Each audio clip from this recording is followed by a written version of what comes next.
जय दादी की भाव भक्ति भावना चैनल में आपका स्वागत है। आज हम कथा सुनेंगे मार्गशीर्ष शुक्ल पक्ष की एकादशी की, जिसे मोक्षदा एकादशी भी कहते हैं। धर्मराज युधिष्ठिर उत्पन्ना एकादशी का वर्णन सुनकर भगवान श्री कृष्ण से बोले, हे भगवान, आप तीनों लोकों के स्वामी, सबको सुख देने वाले और जगत के पति हैं। मैं आपको नमस्कार करता हूँ। हे देव, आप सबके हितैषी हैं, अतः मेरे संशय को दूर कीजिए। हे देवेश्वर, कृपया मुझे बताएं कि मार्गशीर्ष माह के शुक्ल पक्ष की एकादशी को किस नाम से पुकारा जाता है। उस दिन कौन से देवता की पूजा की जाती है और उसकी विधि क्या है। भगवान, कृपया आप मेरे प्रश्नों का विस्तार पूर्वक उत्तर देकर मेरा संशय दूर कीजिए। यह सुनकर भक्तवत्सल भगवान श्री कृष्ण बोले, हे धर्मराज, तुमने अत्यंत उत्तम प्रश्न किया है। इसके सुनने से तुम्हारा यश संसार में फैलेगा, सो ध्यान पूर्वक सुनो। मार्गशीर्ष माह के शुक्ल पक्ष की एकादशी का नाम मोक्षदा एकादशी है। इस एकादशी को व्रत में अपार शक्ति है। इस दिन दामोदर भगवान की पूजा धूप, दीप, नैवेद्य आदि से पूरे विधि विधान और श्रद्धा भक्ति से करनी चाहिए। यह एकादशी यथा नाम तथा गुण अर्थात मोक्ष देने वाली है। इस व्रत का पालन करने वाला दशमी और एकादशी को निश्चित नियमों का पालन करे। मोक्षदा एकादशी के व्रत के प्रभाव से नरक में गए हुए माता पिता, पुत्र आदि समस्त परिजन स्वर्ग के अधिकारी हो जाते हैं।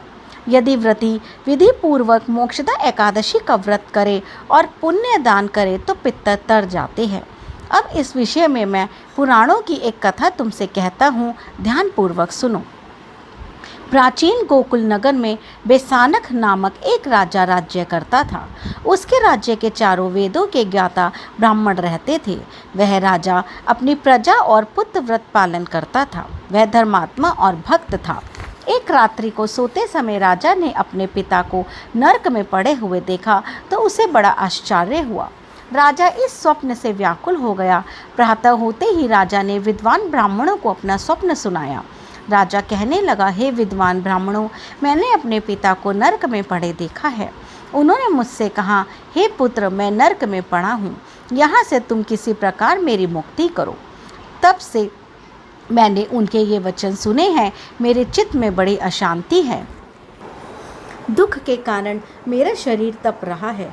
मुझे इस राज्य, धन, पुत्र, स्त्री, घोड़ा आदि से कुछ भी सुख नहीं होता। अब मैं क्या करूं, कहाँ जाऊं? इस दुख के कारण मेरा सारा शरीर शिथिल होता जा रहा है। अब आप लोग कृपा करके कोई तप, दान, व्रत आदि बताइए जिससे मेरे पिता की मुक्ति हो जाए। शास्त्रों के अनुसार उस पुत्र का जीवन व्यर्थ है जो अपने माता पिता की सब प्रकार सेवा न कर सके और उनका उद्धार न कर सके। एक उत्तम पुत्र जो माता पिता तथा पूर्वजों के काम आता है और उनका उद्धार करता है, वह अनेक मूर्ख पुत्रों से श्रेष्ठ है। जैसे एक चंद्रमा सारे जगत में प्रकाश करता है परंतु हजारे तारे नहीं कर पाते। राजा के ऐसे वचन सुनकर ब्राह्मण कहने लगे, हे राजन, यहाँ समीप ही भूत भविष्य वर्तमान के ज्ञाता पर्वत ऋषि का आश्रम है। वे त्रिकालदर्शी है। आपके प्रश्नों का उत्तर वे भली भांति देकर आपकी समस्या का समाधान कर सकते हैं। वे आपकी इसकी विधि बता देंगे। यह सुनकर राजा तत्काल मुनि के आश्रम की ओर रवाना हो गया। उस आश्रम में अनेक शांत चित्त योगी और मुनि तपस्या कर रहे थे। उसी जगह चारों वेदों के ज्ञाता पर्वत मुनि साक्षात ब्रह्मा के समान बैठे थे।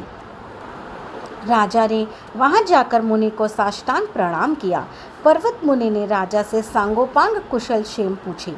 तब राजा बोले, हे महर्षि, आपकी कृपा से मेरे राज्य में सब कुशल है, परंतु हे देवर्षि, अकस्मात एक विघ्न आ गया है जिससे मेरे चित्त में अशांति हो रही है। सुनकर पर्वत मुनि ने एक क्षण के लिए अपनी आंखें बंद की और राजा से सविस्तार अपनी बात कहने को कहा। राजा ने अपना स्वप्न सुनाया। मुझे रात्रि में स्वप्न में पिता का दर्शन हुआ। बेचारे यमदूतों के हाथों नरक की यातना भोग रहे हैं। भूत भविष्य को विचारने वाले पर्वत मुनि बोले, राजन, मैंने योग बल से तुम्हारे पिता के सब कुकर्मों को जान लिया है। उन्होंने पूर्व जन्म में कामातुर होकर एक पत्नी को रति दी, परंतु सोत के कहने पर दूसरी पत्नी को ऋतुदान मांगने पर भी नहीं दिया। तुम्हारे पिता ने अपनी पत्नियों में भेद किया, उसी पाप कर्म के फल से तुम्हारे पिता को नरक में जाना पड़ा। तब राजा बेशाखक बोला, हे महात्मन, मेरे पिता के उद्धार के निमित्त कोई उपाय बताइए।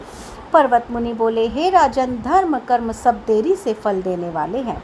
शीघ्र वरदाता तो केवल शंकर जी प्रसिद्ध है, परंतु उनको प्रसन्न करना सरल नहीं है, समय लग जाएगा और तुम्हारे पिता को तब तक बहुत यातना भोगनी पड़ेगी।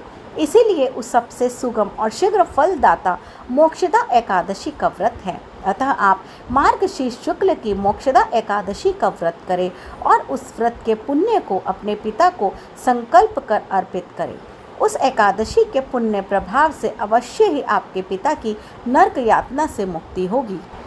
मुनि के वचनों को सुनकर राजा अपने महल में आया और अपने कुटुंबी जनों के साथ मोक्षदा एकादशी का व्रत किया।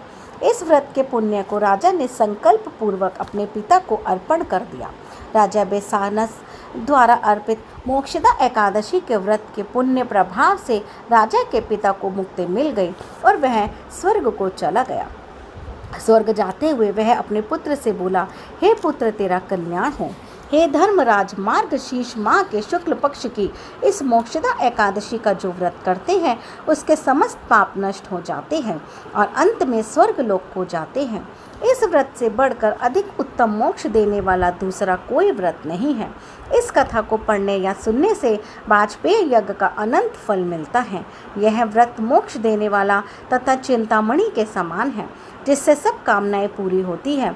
श्री कृष्ण बोले, हे धर्मराज, मानव की प्रबल आकांक्षा मोक्ष प्राप्त करने की होती है, इसीलिए इसका नाम मोक्षदा एकादशी व्रत पड़ा। अतः विश्वास और श्रद्धा के साथ यह व्रत करके भगवान विष्णु की पूजा करनी चाहिए। बोले विष्णु भगवान की जय। इसी तरह की धार्मिक कथाओं और को जानने व सुनने के लिए इस चैनल को लाइक करें, शेयर करें, सब्सक्राइब करें। जय दादी की।